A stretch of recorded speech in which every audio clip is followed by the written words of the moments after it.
LeLe back with another video, morning talk with Lady LeLe on this Monday morning.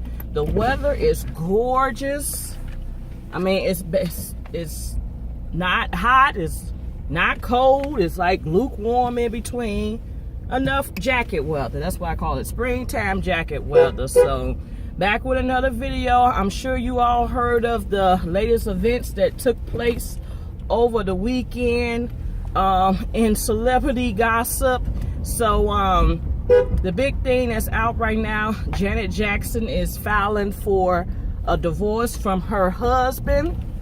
They've been married, I believe, 5 years, and she had gave birth to the couple's first child 3 months ago. And the alleged thing that's out, the rumor, I don't know if it's a rumor or it's a truth, that in their prenup agreement, she had to be married. If she was married to him 5 years, she will be able to get up to $500 million in the divorce settlement. And apparently, since their child is the guy's first, I can't remember his name, since that is their first child, because the child will be the heir, because I guess he's a prince too, you know, so the child is the heir to his throne or whatever. So yeah, that baby is a cash cow. But they're trying to say that did she really want to be married, or was it like another come up? But I'm like, do we know Jaren Jackson to be broke? I mean, she's Jaren Jackson. Hell, her concerts ain't nowhere near cheap anyway. So I think the minimum to get into a Jaren Jackson concert and the door is probably $100, and that's for the worst seat in the house. So I could just imagine how those lower level seats would cost. But anyway, they are getting a divorce, which led people to talk about, you know, this is considered Jaren Jackson's third marriage that is ended. And they were saying, you know, are some women, you know, just not, you know, destined to be married? They always say that. They say some people in life will never get married, and some people will keep trying marriage and keep trying marriage and keep trying marriage. But it's something to think about, because if you saw the Housewives, we saw that Cynthia Bailey, you know, ended her divorce from Peter. And she was just saying how long, if you know her backstory, it took her a while before she even got married, because she was engaged to, what's that, Jason Williams, who was an NBA player. She was engaged to Leon, and then it took Peter. And it's really, you know, Peter was really wanting to be married. I don't know the background. I mean, outside of what we saw on the show,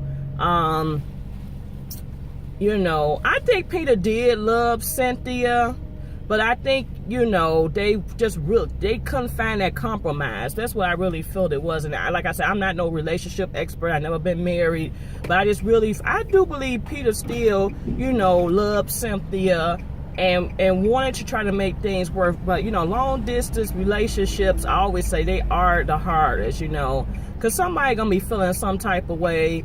You know, we see that with the Sheree Jordan. You know, her husband worked away from her for like, what, several years, and now he wants to file for a divorce. So that's crazy. But anyway, so yeah, we'll see what happened with this Jaren Jackson debacle, because they saying they think she just married for the come up, because she didn't try to attempt to have this kid right away. Because I think she married him, if she's 50 now, 45, she married him at 45. So I was wondering, like, why she didn't try to have the baby right away, you know, because of her age. So it could be a come up, and then she had that baby for extra insurance. I don't know, but I mean, it's a long, you know, you wait that long in life to do that, and I don't know. So anyway, moving on, the next latest developments in the news. I mean, apparently Bravo is gonna drop Phaedra Parks from the Housewives of Atlanta series. I guess they tired of Phaedra and her line and her scandal and all this type of stuff. So they're saying she is suspected not to return. I don't know how true that is, but apparently, you know, her divorce settlement was dropped by the judge, and her divorce the divorce settlement was dropped by the judge. I don't know if she's still, officially divorced, but they were saying she was falsifying documents. She had like fake cease and desist letters sent out. So it's just like Phaedra on a whole bunch of games. And like I said it before, I said it again, I believe she is she's involved with this situation with Apollo going to jail. She had to know. She just had to. And I think she was just trying to, keep a squeaky clean image. But I think everybody's seeing through Phaedra now. It's like, Phaedra was at one point one of my favorites because I really thought she was just a hard-working girl who wanted to love a man and love the children and have it all. And now it's just like she's a different breed of animal. I don't know. But yeah. But it's crazy. So with the Housewives, I watched it last night. Atlanta, they introduced Kim back to the fold. It was Chateau Sheree's reveal, which the house still is not finished. And there's all these speculations going on. I don't know, these speculations, it might be truth that I thought that property went into foreclosure while it was being built, and that she had to put her mama name on the property. But then she talking about how she didn't depend on a man to do anything, blah blah blah blah blah. Here's the down safe here. Sheree, I like Sheree, but then I think Sheree is just, I think she just got a bad case of trying to keep up with the Joneses. She really, you see, I'm trying to get over. Every time I drive this way, there's people just being buttholes. This is not 2-lane. This is not a 2-lane road here. Anyway, Sheree is on this keeping up with the Joneses kick. And here's my thing. You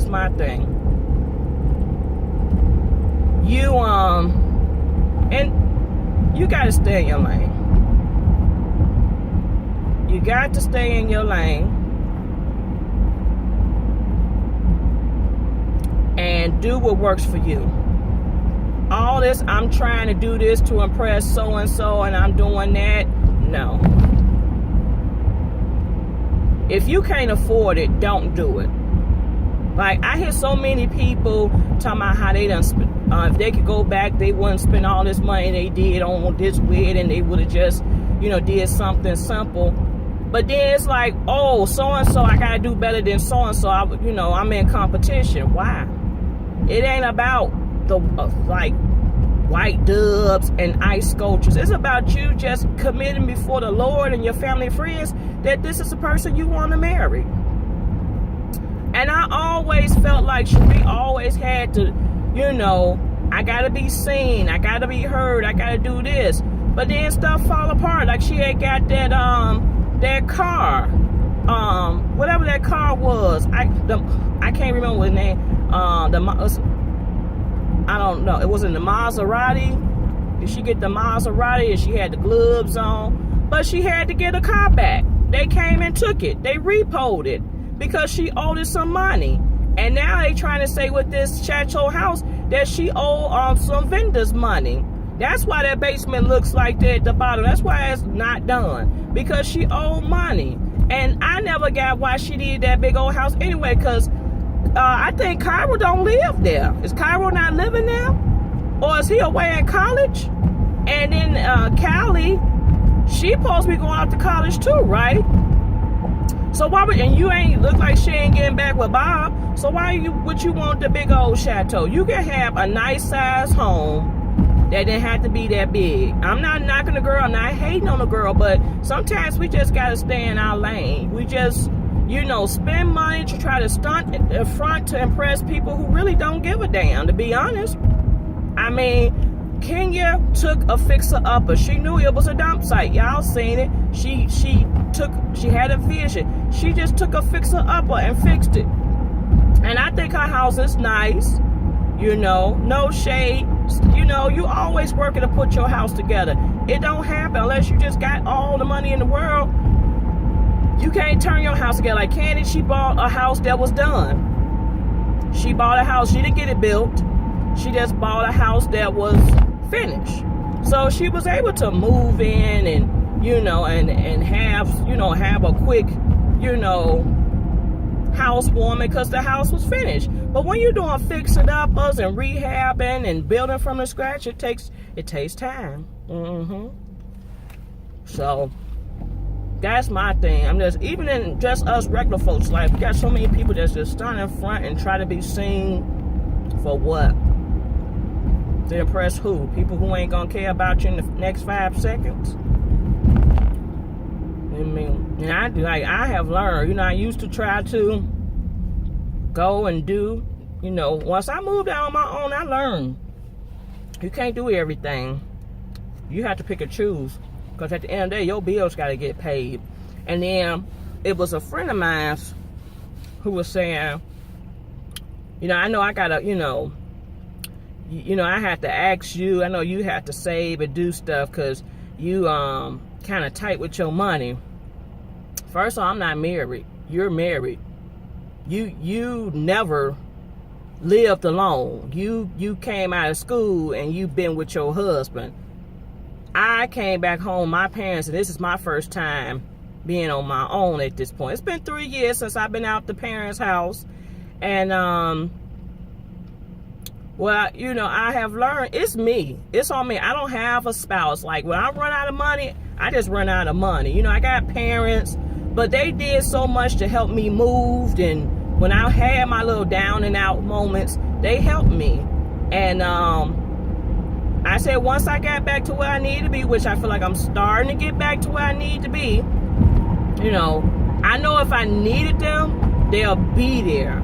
But it still relies on me and my income. I don't have a spouse to say, hey, babe, or I don't even have a man in my life right now to say, hey, boo, can I get a few bucks so I get paid, or let me hold some, or even a man who's just out giving it generously, like, here's $50, baby, go treat yourself or do something good for yourself. I don't have that luxury.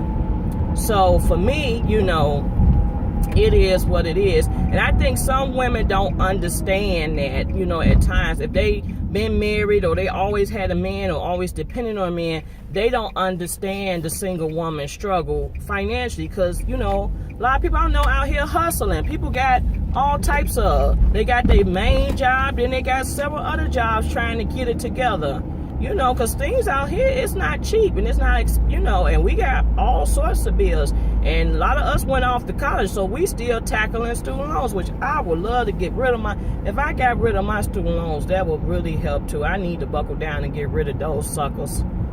But you know, we all doing it by ourselves, so it's different. You know, watch your coins. And you know what I'm learning, and it took me a long time to learn, but I learned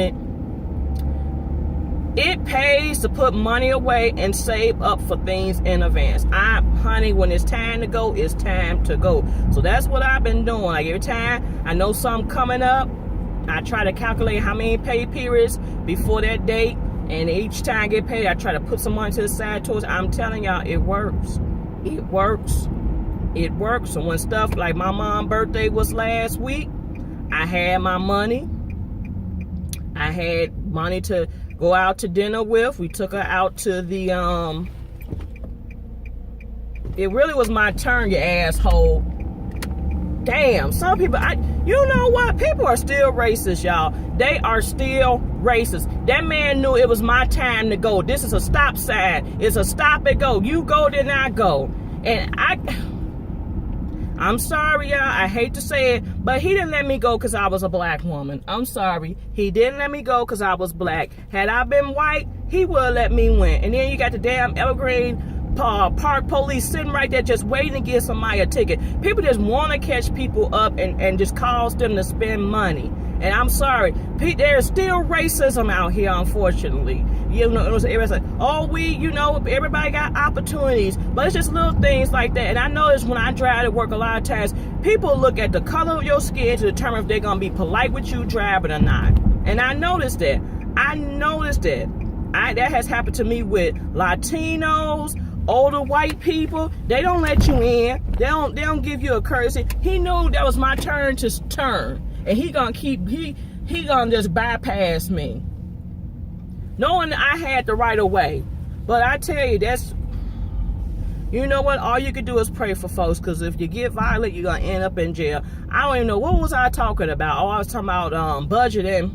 But yeah, anyway, I was, you know, my mom had a birthday, so we decided to take her to the Signature Room, which is a nice upscale restaurant. We did a lunch with her since we took the day off. And I had my money.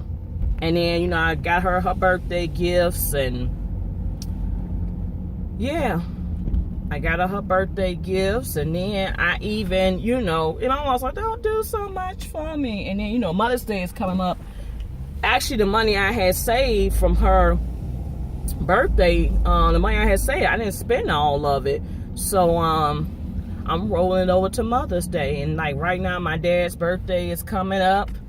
And I'm saving up for his birthday. So I'm just learning, when you put the money, and people probably say, duh, Lisa, you know, but you know, we don't be thinking in advance like this. Sometimes we just trying to make it through the day or what's going current. But I'm telling you, when you plan in advance, it is so much better. You ain't scraping for nothing. You ain't hurting. You just say, okay, this is due, or we got this coming up. So, because right now, something that I'm doing, and I'm parking right now. Something that I'm doing is I've been saving money up for the summer. I realize, you know, I don't teach in the summer. I don't get extra income. Don't judge. Don't do none of that stuff. So I don't get that extra income in the summer. So what I've been doing is putting money together for what I call a summer fund. And that's, you know, you tend to go out more, eat out more, do more things in the summertime. There's a lot of different things that go on.